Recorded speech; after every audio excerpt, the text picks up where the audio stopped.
Bħala parti miċ-ċelebrazzjonijiet tal-160 anniversarju mit-twaqif tas-Soċjetà Mużikali Santa Caterina ta' Żurrieq se jitella kunċert bl-isem ta' Chasing Sunsets Anthem Orchestra b'kollaborazzjoni bejn il-banda tal-istess soċjetà flimkien ma' DJ Tenixia u l-grupp lokali Red Electric. Il-kunċert li se jara l-ħoss tradizzjonali tal-banda jitwaħħad mal-mużika kontemporanja għandu lan li jagħti divertiment sajfi f'pajjiżna b'differenza waqt li jkun karitattiv ukoll. Fil-fatt għalkemm il-kunċert se jkun b'xejn se jinġabru fondi bris l-organizzazzjoni mhux governattiva Smiling with Jerome.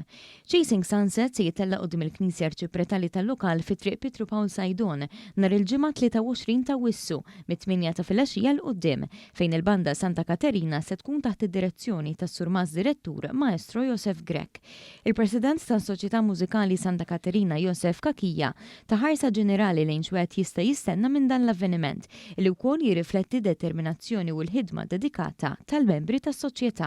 Propju dis-sena biex nfakru ċ-ċelebrazzjoni tal-160 sena mitwaqqif tas-soċjetà, xtaqna li nżommu lill-banda Santa Caterina fiċ-ċentru ta' dawn iċ-ċelebrazzjonijiet. Għalhekk nibteddin l-idea li norganizzaw kunċert fuq skala naqri kbar minn dak li mdorin is-soltu naraw fil-festi.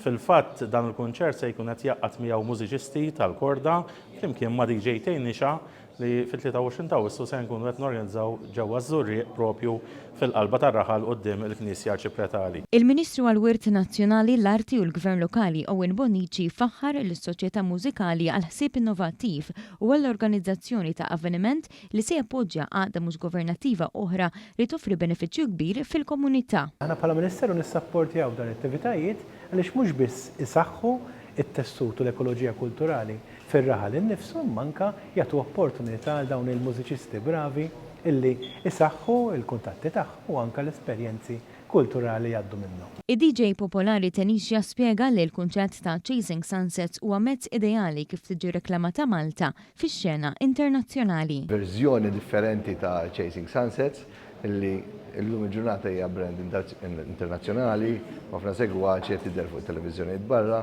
u nwaslu mhux biss issa prodott Malti imma tradizzjoni, kultura, ma ħsibx li nistgħu nkunu iktar Malta minn hekk.